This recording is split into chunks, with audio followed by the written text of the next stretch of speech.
esteja convosco.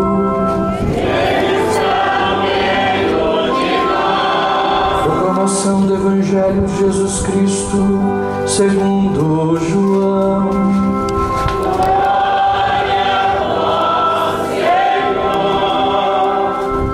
Naquele tempo, houve um casamento em Caná da Galileia. A mãe de Jesus estava presente. Também Jesus e seus discípulos tinham sido convidados para o casamento. Como veio a faltar o vinho, a mãe de Jesus lhe disse: eles não têm mais vinho. Jesus respondeu-lhe: mulher, por que dizes isto a mim? Minha hora ainda não chegou. Sua mãe disse aos que estavam servindo: fazei o que ele vos disser. Estavam 6 talhas de pedra colocadas aí para a purificação que os judeus costumam fazer. Em cada uma delas cabiam mais ou menos 100 litros. Jesus disse aos que estavam servindo: enchei as talhas de água. Encheram-nas até a boca. Jesus disse: agora tirai e levai ao mestre-sala. E eles levaram. O mestre-sala experimentou a água que se tinha transformado em vinho. Ele não sabia de onde vinha, mas os que estavam servindo sabiam, pois eram eles que tinham tirado a água.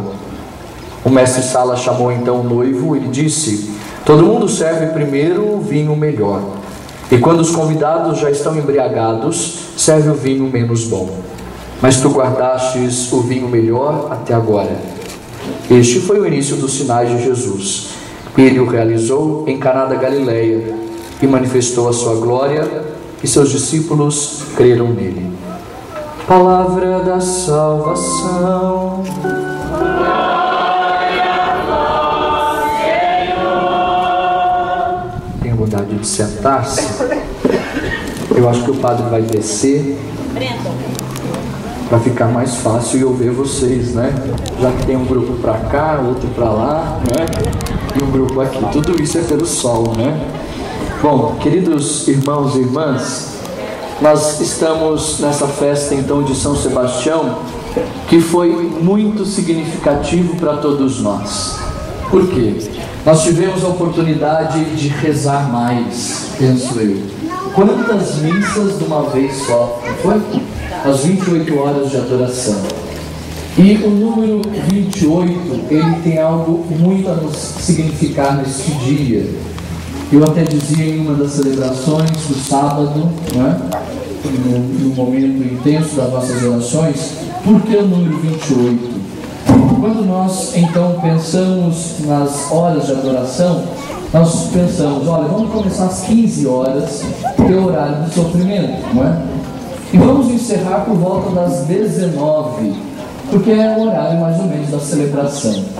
Então, se você contar das 15 horas de um dia até as 19 do outro, ia dar 28 horas.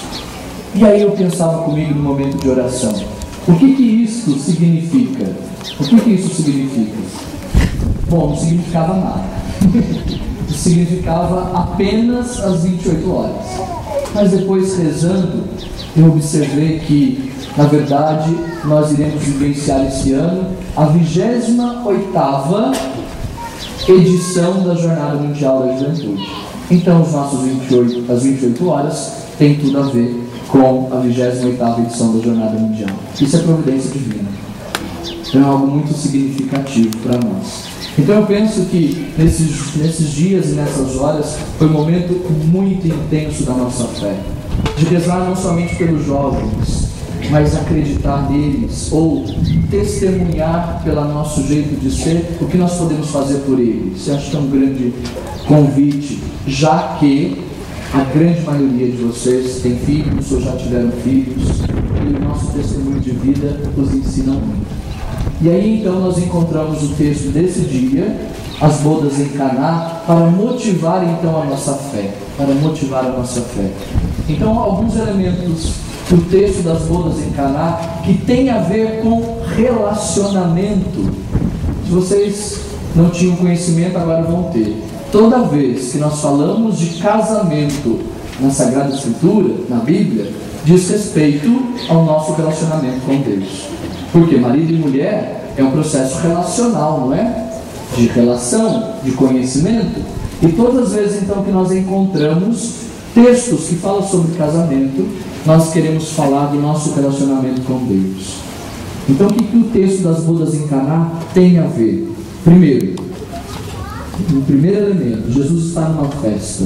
E se ele está na festa, ele é alguém que se sociabiliza, gosta também do lazer, gosta de estar junto, gosta de alegria. Se ele foi convidado e participa, a alegria deve ser a nossa marca. Dos momentos festivos, das nossas confraternizações, em casa, Jesus participa da festa de casamento porque ele quer se alegrar conosco. Só que um milagre vai acontecer nessa festa. E Jesus, então, é motivado pela intercessão de Maria a transformar a água em vinho. Perceba, nós temos 6 talhas vazias. Talhas eram como se fossem vasos de barro, só que muito altos, e colocavam então água para purificação. Haviam 6. O número 7 na Bíblia significa perfeição. Opa, então se tinha 6 lá, está faltando uma, não é? Está faltando alguma coisa? E aí então eu diria para você, meu irmão, minha irmã, o que está faltando na sua vida espiritual? As coisas materiais faltam muito, não é verdade? Mas nas coisas espirituais, o que está faltando na sua história? Está faltando, quem sabe, mais amor, mais esperança, mais vida? O que está faltando na sua história? Perceba que as talhas estavam vazias. Então eu diria, o que é preciso ser preenchido na sua existência? O que é preciso ser preenchido? Então, uma dica para essa semana: o que está faltando? O que é preciso preencher na sua história? É uma primeira dica que eu dou a vocês. Depois, um outro detalhe importante, que encontramos os serventes que vão pegar e encher as talhas com água. E o texto do Evangelho é muito significativo ao dizer que os serventes foram e fizeram isso porque eles ouviram a voz de quem? De Maria. Fazem tudo o que eles nos disseram. Não foi que o texto diz? E aí, se não existissem os serventes, o milagre não acontecia. Então há muito mais alegria em servir do que fazer outra coisa. Quantas mãos generosas nesses dias de festa que estendem para nós, para que possamos participar. Por isso, querido irmão e irmã, o servir é algo fundamental, é estender as mãos para o outro, enquanto possibilidade de fazer o outro feliz. Um elemento fundamental também é dar crédito à palavra do outro, né? Dar crédito. Às vezes com as crianças a gente diz assim: não vou te atender agora não, depois eu te ouço, não é assim? Por isso é preciso dar crédito à voz daquele que fala, acreditar. Aquele que está do seu lado pode ter certeza que ele impulsiona também. Dar crédito, acreditar, portanto, naquelas pessoas que estão ao nosso lado, sobretudo os pequenos, os jovens, como eu dizia, acreditar. Se os serventes não estivessem ali e não acreditassem nas palavras do Mestre ou de Maria, o milagre não aconteceria. Mas um último detalhe fundamental que eu chamo a atenção é a abundância de vinho. Muito vinho. Cada uma das talhas cabiam mais ou menos, na soma total, 600 litros. É vinho que não acaba mais, não é verdade? Mas o que eu gostaria de chamar a atenção é na grande quantidade. E aí eu diria que o nosso Deus é exagerado em seu amor. Deus é exagerado em seu amor. Porque o vinho, na Sagrada Escritura, significa amor. Então, se tinha muitas talhas lá e muito vinho, muita água transformada em vinho, é porque Deus é exagerado em seu amor. Então Ele jamais nos abandona. Então, querido irmão e irmã, acolha essa abundância de graça, esses diversos elementos de vida. E se você colocar no papel, tem muito mais coisa boa do que coisa ruim, não é verdade? Tem muito mais coisas boas do que coisas ruins. Então nosso Deus é um Deus exagerado de amor para conosco.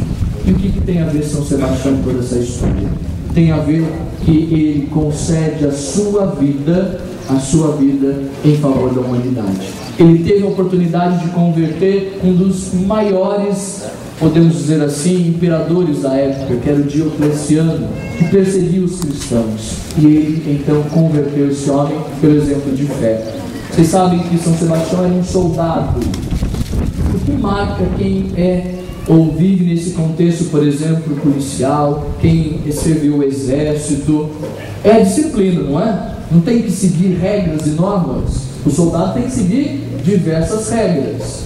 Portanto, quem sabe é a oportunidade de nós sermos mais regrados à ação da graça de Deus.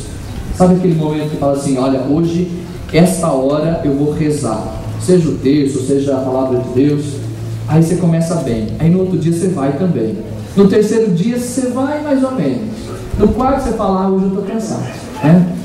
No quinto, já não rezei ontem mesmo, então hoje eu não vou rezar. Então eu penso que a disciplina, o ser regrado, é uma exigência que Deus faz para conosco, não é? Então quem sabe seguir mais as normas que Deus nos concede. Mas Ele é exagerado em seu amor, Ele derrama muitas bênçãos e muitas graças. Penso que se São Sebastião era um soldado, a disciplina, a regra, lhe proporcionou ser fiel também a Deus. Então a fidelidade ela passa por essas regras, quem sabe. Mas, claro, a regra ela precisa ser acolhida enquanto a liberdade, não a força. Porque às vezes o soldado, né, o chefe dos soldados da guarda fala, tem que fazer isso, tem que fazer... Não, mas dentro de uma liberdade. Então por isso nós correspondemos à fidelidade a Deus sendo livres. Você recebeu essa belíssima, eu não sei o nome disso, né? Esse belíssimo adereço, né? Empresta para mim, filho. Marcando um pouco, olha, vocês viram que é bonito, né? Parece uma flor, não é? Parece uma flor quando está aberta. Essa é uma marca, quem sabe, para a gente florescer no lugar onde nós estamos. Florescer no lugar onde Deus nos concede. Então, quem sabe que todo esse colorido marcado nessa festa, como eu dizia na quinta-feira, possamos então colorir os espaços onde estamos. Se a sua vida está cinzenta, é bom colorir. Se, quem sabe, está árido o terreno, cheio de pedra, é bom, quem sabe, transformar ele em flor. Floresça no lugar onde você está. Peça graça nessa Eucaristia, sobretudo do que? De acolher o amor de Deus, já que é abundante, é exagerado. E ao mesmo tempo verifique qual é o vazio que quem sabe possa estar gerando no seu coração. Se tiver algum vazio enquanto as talhas de água, vamos então preencher. O Senhor nos conceda essa graça pela intercessão de São Sebastião.